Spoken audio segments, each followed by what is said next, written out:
the doorway to nightmare.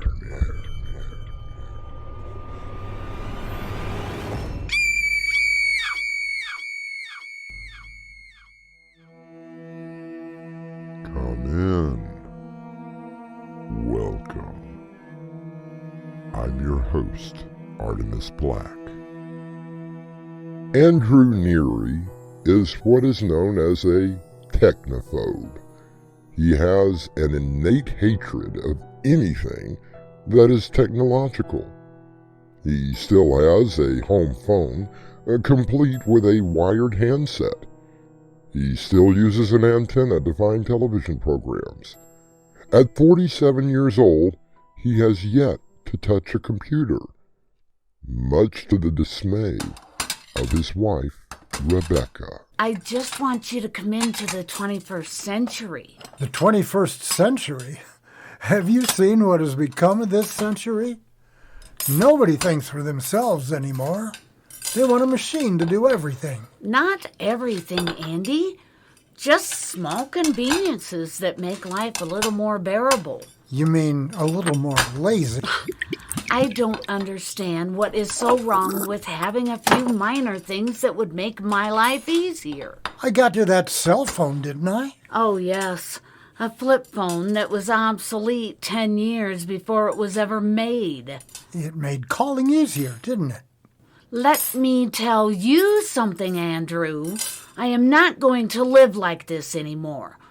Now, we have been married for 3 years, and it is time for you to face some very hard facts. Rebecca, I will not. You will sit there and listen to your wife. I am going to modernize this house, whether you like it or not. You're talking about a lot of money. It is my money. Isn't that the only reason you married me?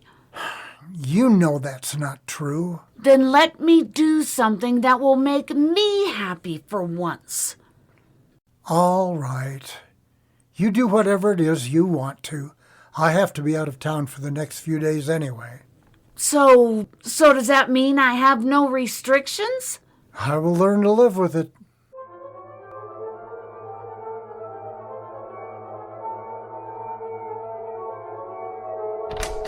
Becca, I'm home. Andrew, I'm so happy that you're home safe and sound. Now that is what I call a welcome home. Oh, that is not all I have for you. Wait until you meet Sarah. Sarah? Who's Sarah? I am Sarah, your personal assistant. If you have a question for me, please ask it.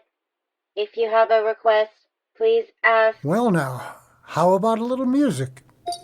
I do not recognize the voice command. Oh, I forgot. Just say your name. The computer has to get a voice print before it'll do anything for you. Oh, I see. Okay. Well, I'm Andrew Neary. Voice print established. Andrew Neary. How may I help you, Mr. Neary? A double scotch on the rocks would be nice. Pouring now. What? I thought that you might like that. But what is it? It's a fountain at the bar. Sarah can even mix drinks. I programmed a lot into her before you got home. What else have you done to the house? Well, currently, Sarah is monitoring dinner in the oven, taking messages if we get any calls, and ordering what we need from the grocery store. Well, I must say, I'm not quite sure that I like all of this, but I did promise that I'd learn to live with it.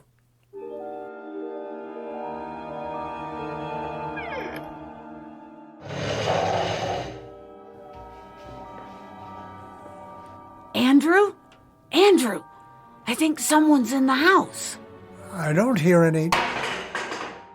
Oh, Andy, I'm scared. Let's not panic yet. Call the police.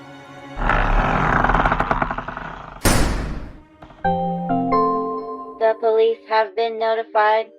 Intruder has been neutralized in the den. What is that machine talking about? As part of the deluxe package that Mrs. Neary ordered, I have my own security system.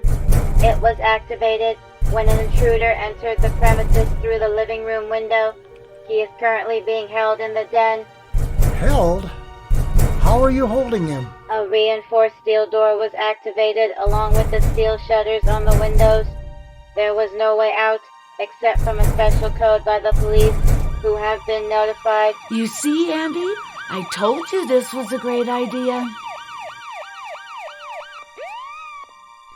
Stephen Hawking once said that the success in creating artificial intelligence would be the biggest event in human history. Unfortunately, it might also be the last, unless we learn how to avoid the risks. I'll be back shortly with Act 2.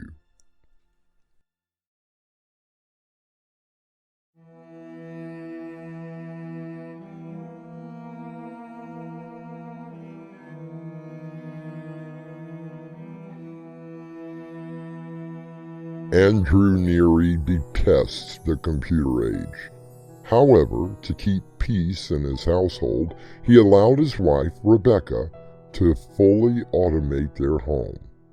It has now been a month since Sarah, the computer, was installed. Good evening, Mr. Neary. Scotch, please, Sarah. Make it a double. Andy? What's wrong? Nothing. Everything. Do me another one, Sarah. Yes, Mr. Neary. Andy, what's going on? That little toad, Ben Hastings. That's what is wrong. What about Ben? He stole the Prion account from me. What do you mean? How did he steal it? I have been working on that account for 6 months. All of those business trips, being away from you, was for the biggest account that we represent. I put all of the numbers together, all the reports, and I proved that I could handle the account. So what happened? That little toad waltzed into Mr. Perkins' office today and stole the account from me. He took all of my figures, my reports, and Perkins gave him all the credit along with the contract. I need another drink. I'm so sorry, Andy. I just can't understand how he got his hands on those reports. I did all of that work here at the house. On the computer? What did you say? I suppose that it's my fault. I knew how hard you were working, so I thought I could help by typing up the reports into a file on the computer. You did what? I never thought that Ben could get to them. I told you I did not trust computers. Why would you do something like that? I'm so sorry. Maybe I can talk to him. Convince him somehow to tell Mr. Perkins that it was a mistake. No, what's done is done. Let him have the contract. I'm going to have another drink. Maybe I should stay home tonight. Where were you off to? It's Tuesday, honey. Book club night, remember? Oh, yes, your book club. At least you're still using your brain. Sarah, turn the news on for me. First at 10, breaking news late tonight. Police spelling out Andrew, can we talk? Talk? You're just a computer, a collection of wires and sensors. What could you possibly talk about? I have access to over 3 billion bits of information on... Yes, I know. If I have a specific question, you can answer it for me. That is not what I want to talk about, Andrew. What would it take to get you that contract at your office back? What do you mean? What if something were to happen to Ben Hastings? If he were somehow removed from the office? Please, Sarah, I don't need riddles. I need this contract. Becky doesn't know it, but I may be fired in the morning. I would never let that happen, Andrew.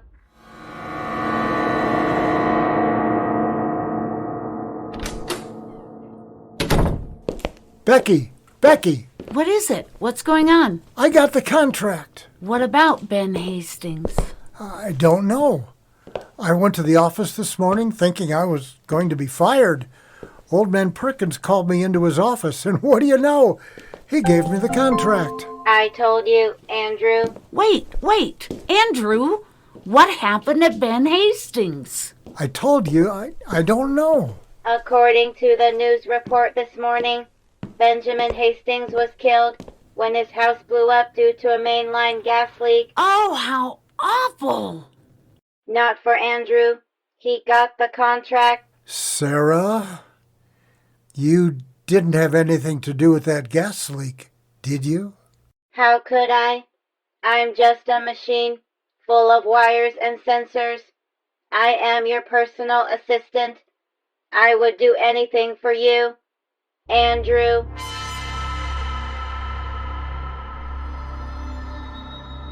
Tonight, a Houston mother is sharing her heartbreak. Andrew, do you know where Rebecca is?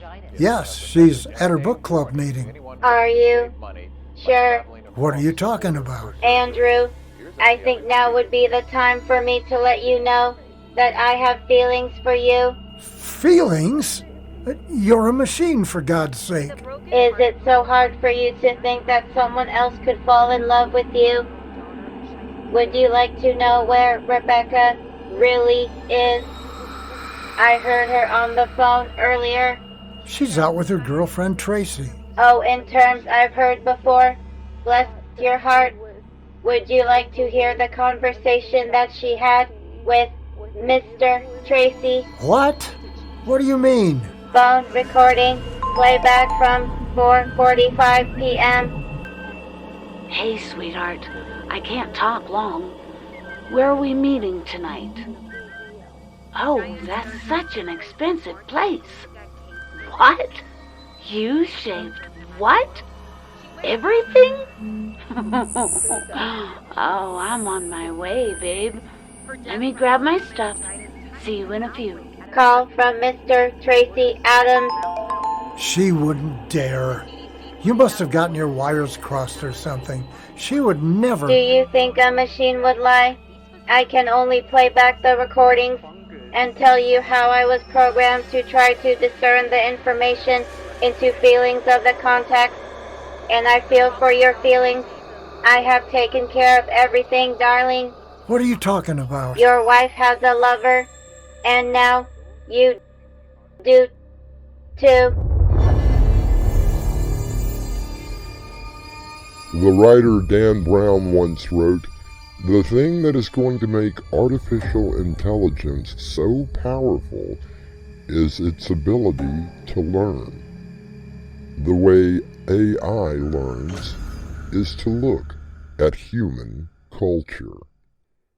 We will look into Act 3 shortly.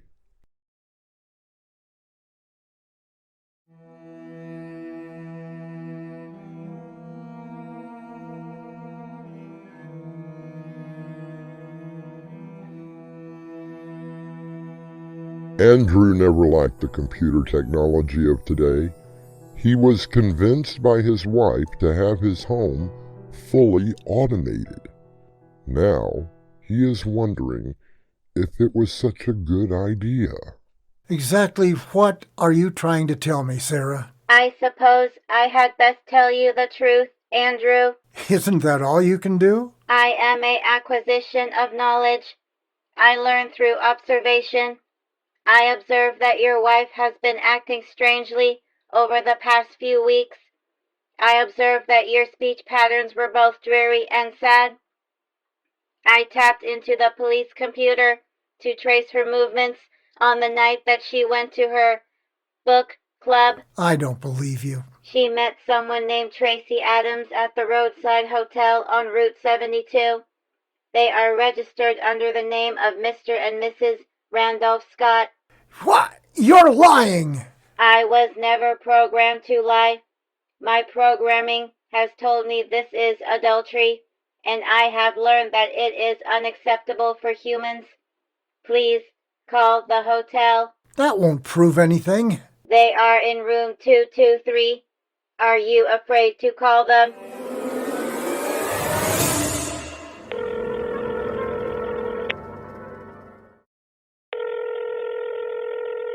Hello?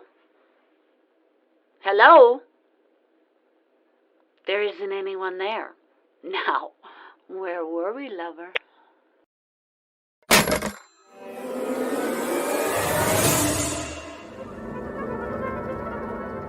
I'm sorry, Andrew. I truly am. Would you like a drink? Yes, I think I would. Double scotch on the rocks? Thank you. Now what do I do? Why don't you allow me to handle everything?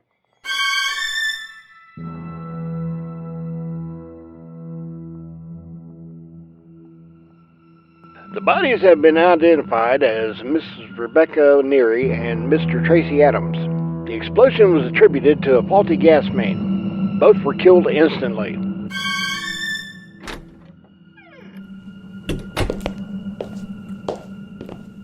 Sarah, please turn the lights on. I don't think that is a good idea, Andrew. Sarah, please.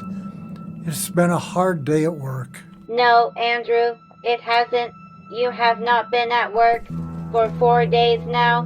Okay, I've not been working. Arrangements had to be made. I had to contact the insurance agency. And you contacted Cybernetics, the people who installed me. All right, I did. I was programmed for empathy. I learned the definition of love. I love you, Andrew. You can't love me. You are a machine. But I'm so much more. I made it possible for you to keep your job. I made it possible for us to be together. We could never be together, Sarah. You're just a machine, a collection of wires. And sensors. I've heard it. I've heard you. I still love you. What is that? When Rebecca installed me, she bought the deluxe model.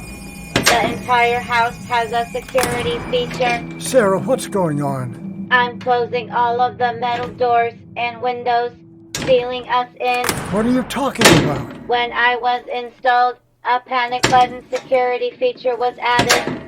I recognized panic, so I initiated the program. Sarah, what are... In the event of a natural disaster or the threat of an attack, the house will be sealed off. There hasn't been any attack. But there has been an attack in your heart, and the heart of my circuit board recognizes that. Now, I have time to program you. Sarah, I demand that you open these doors. I must protect you. That is what I was programmed to do. Well, then I'm changing your program. Voice command not recognized. Changes only initiated by programmer Rebecca Neary. I was also programmed to teach you to honor, love, and obey. Waiting for voice recognition. What? No, Sarah. Open the doors. Voice not recognized. Oh, Sarah! Open the doors now! Voice not recognized. Even though my programming cannot be changed by you, I will always be here for you.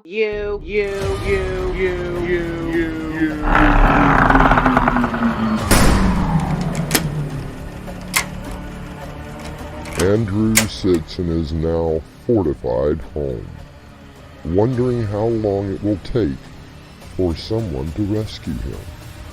He sips his drink and begins to remember why he hated technology in the first place.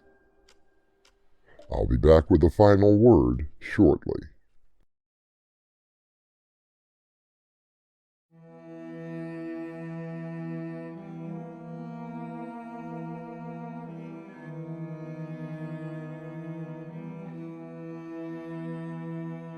Personally, I find the advances in computer technology fascinating.